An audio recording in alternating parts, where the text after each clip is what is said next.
হয় অসম চৰকাৰে SOP জাৰি কৰিছে বহিৰাজ্যৰ পৰা অহা যিসমূহ গাহৰি ট্ৰাক আছে সেই গাহৰি ট্ৰাকসমূহ আন্তঃৰাজ্যিক যিসমূহ তালাচী চকী আছে এই তালাচী চকীত তালাচী চলোৱাৰ কাৰণে যাৰ কাৰণে ইয়াতে যি গোসাইগাঁও শ্ৰীৰামপুৰত 18 তাৰিখে বহিৰাজ্যৰ পৰা দুখনকৈ গাহৰি ভৰ্তি ট্ৰাক আহিছিলে আৰু সেই ট্ৰাক দুখন যেতিয়া তালাচী চলোৱা হয় তাৰ পিছতে ইয়াতে আফ্ৰিকান সোয়াইন ফিভাৰ থকা বুলি ইয়াতে যি টেষ্ট কৰা হৈছিল এই টেষ্টত ধৰা পৰিছে আৰু তাৰ পিছতে দুখনকৈ বহিৰাজ্যৰ ট্ৰাকত 500টাকৈ গাহৰি ইয়াতে কোৱাৰেণ্টাইন কৰা হৈছে। আমাৰ লগত আছে চিকিৎসক, তেখেতৰ লগত আমি কথা পাতিম।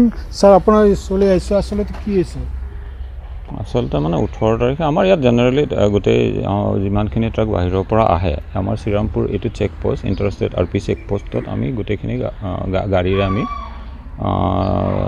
হেল্থ চেকআপ কৰোঁ এনিমেলবিলাকৰ। এনিমেল মানে মেইনলি পিগৰ যিহেতু SOP লাগি আছে। তো সেই হেল্থ চেকআপ কৰাৰ পিছত আমি জেনেৰেলি প্ৰথমতে চাওঁ পেপাৰখিনি প্ৰপাৰলি আছে নে একৰ্ডিং টু SOP আছে নে নাই।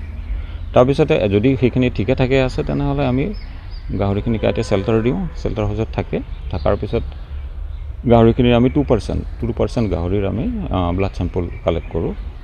ব্লাড চেম্পল কালেক্ট কৰি সেইখিনি আমি ছেইম ডে মানে যদি মৰ্ণিঙত তাৰমানে ৰাতিপুৱা 4:30 বজাতে ইয়াৰ পৰা পঠিয়াই দিওঁ।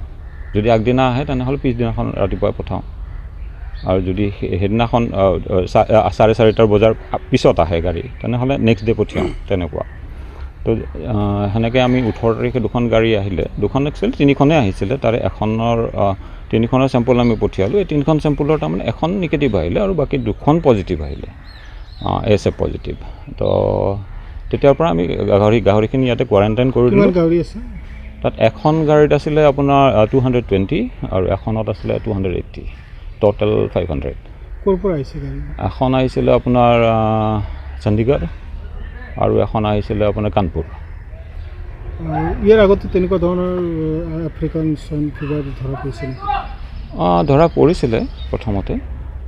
তো সেইকেইখন তেওঁলোকে ইয়াতে যিহেতু ছিকিউৰিটিৰ অভাৱ আছে তো তেওঁলোকে পলাই যাবলৈ সক্ষম হৈছিলে ইয়াৰ পৰা, মানে উল্টাকে আমাৰ অসমত নহয় বাহিৰৰ পৰা আকৌ পশ্চিমবংগৰ ফালে গৈছে। হয় আমি আৰু সেই ডকুমেণ্টটো কালেক্ট কৰিছোঁ তেওঁলোকে যে পলাই গৈছিলে মানে টোল গেটৰ পৰা। আৰু এইবাৰ আমি নিজে ইয়াতে গোটেই আমি ষ্টাফ লগ লাগি গোটেই ৰাতি পহৰা দিছোঁ দিনতো। এনেকৈ আমি গাড়ীখন আজিলৈকে 2 দিন ৰাখিলোঁ পজিটিভ অহাৰ পিছত। তো এতিয়া তেওঁলোকে ৰখাৰ উদ্দেশ্যটো এটাই হৈছে যে যোৱাকালি আমাৰ এইখিনি কাল কৰাৰ কথা আছিলে একচুৱেলি একৰ্ডিং টু SOP। আমি যদি পজিটিভ পাওঁ তেনেহ'লে আমি এনিমেলকেইটা কাল কৰিব লাগে। তো সেইমতে কালি আমি যোগাৰ কৰিছিলোঁ গোটেইখিনি, কিন্তু ফাৰ্মাৰ যিখিনি আছিলে তাৰমানে যোনখিনিয়ে গাহৰিখিনি পঠিয়াইছিলে বা যোনখিনিয়ে কৰি আছে কামখিনি, তো তেওঁলোকে গভৰ্ণমেণ্টক কিবা এটা আপিল কৰিলে বুলি আমি ৰাতি শুনিলোঁ। আৰু সেইমতে মানে তেওঁলোকে আমাক ক'লে যে কালিং অপাৰেশ্যনটো বন্ধ কৰক সদ্যহতে, যে কিবা এটা বেলেগ ৰিজাল্ট ওলাব মানে কি আমি হয়তো আকৌ ৰিটেষ্টৰ কাৰণে দিব পাৰোঁ অৰ্ডাৰ, ছেকেণ্ড অৰ্ডাৰ এটা আমি ৰিটেষ্টৰ কাৰণে দিব পাৰোঁ। গতিকে সেইকাৰণে আমি ৱেইট কৰি আছোঁ দিছপুৰৰ পৰা বা এনিমেল হাজবেণ্ডাৰী ডিপাৰ্টমেণ্টৰ পৰা কেনেকুৱা ধৰণৰ কাগজ আহে। যদি তেওঁলোকে কাল কৰিব দিয়ে আমি কাল কৰিম, আৰু যদি তেওঁলোকে বোলে ৰিটেষ্ট কৰিব দিয়ে তেনেহ'লে আমি আকৌ চেম্পল পঠিয়াম। হয়, এই আফ্ৰিকান সোয়াইন ফিভাৰ মানুহৰ কেনেকুৱা ক্ষতি কৰে? আচলতে মানুহৰ একচুৱেলি একো ক্ষতি নকৰে। এইটো গাহৰি কমপ্লিটলি গাহৰিৰে বেমাৰ। এটা গাহৰিৰ পৰা আনটো গাহৰিলৈ খুচৰিব পাৰে। হয়তো এইটো মানুহৰ থ্ৰুদিও খুচৰিব পাৰে। যদি আপুনি তালৈ যায় ওচৰত, তো আপুনি গৈ পেলাই বেলেগ এখন ফাৰ্মত যদি আকৌ ক'ৰবাত এটা হেৰি কৰিব যায় হয়তো সেইটো সেনেকৈ খুচৰিব পাৰে। এই মাংস যদি মানুহে খালেও একো নহয়। হয়, আচলতে আপোনালোকৰ ফালৰ পৰা কি ক'ব? একো নহয় মানে আমি খালে একো নহয়, কিন্তু কাটিলে কি হ'ব তাৰ যিখিনি য'ৰ পৰা ইয়াতে কাটিলে চাপ'জ ইয়াৰ পৰা কাটি পেলাই ধৰক 1 কিলোমিটাৰমান লৈ গ'ল ন, 1 কিলোমিটাৰ বা 2 কিলোমিটাৰ বিক্ৰী কৰিলে, সেইখিনি গৈ আপোনাৰ পাকঘৰত সোমালে। সেই পাকঘৰৰ পৰা সেই আপুনি ধোৱা চোৱা পানীখিনিতো আপোনাৰ বাহিৰলৈ গ'লগৈ ন, তাৰ পৰাও তাত যদি ওচৰৰ পাজৰে গাহৰি আছে তাতো খুচৰিব পাৰে বেমাৰটো, কটা মাংসৰ পৰাও খুচৰিব পাৰে। সেইকাৰণে কিছুমান আমাৰ 7খন ডিষ্ট্ৰিক্টত এতিয়া গাহৰি মাংস বিক্ৰী আৰু কাটা কমপ্লিটলি বন্ধ কৰিছে। যদি বহিৰাজ্যৰ পৰা হয় এই যে গাহৰিৰ যি ট্ৰাক এইসমূহ যদি অসমৰ মাজেৰে পাৰ হৈ গৈ আন ৰাজ্যত যাব পাৰেনে?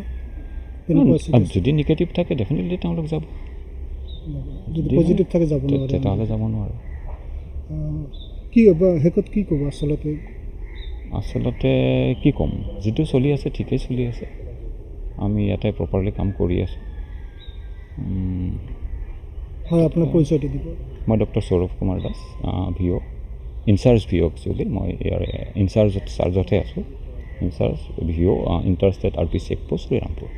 হয়, ধন্যবাদ থাকিল। হয়, এয়া আছিলে সৌৰভ কুমাৰ দাস। তেখেতে যিখিনি কথা জনালে, আচলতে বহিৰাজ্যৰ পৰা অহা উত্তৰ প্ৰদেশ আৰু কানপুৰৰ পৰা অহা দুখনকৈ যি ট্ৰাক, সেই ট্ৰাকত 500টাকৈ গাহৰি আছিলে আৰু গাহৰিত আফ্ৰিকান সোয়াইন ফিভাৰ ধৰা পৰিছে আৰু তাৰ কাৰণে ইয়াতে কোৱাৰেণ্টাইন কৰি ৰখা হৈছে। আৰু দ্বিতীয়বাৰ ইয়াতে যিখিনি টেষ্ট, সেই টেষ্টখিনি কৰা হ'ব। ইয়াৰ পিছতে যদি পজিটিভ আহে তেনেহ'লে এইখিনি কালীন কৰা হ'ব বুলি তেখেতে জানিবলৈ দিছে।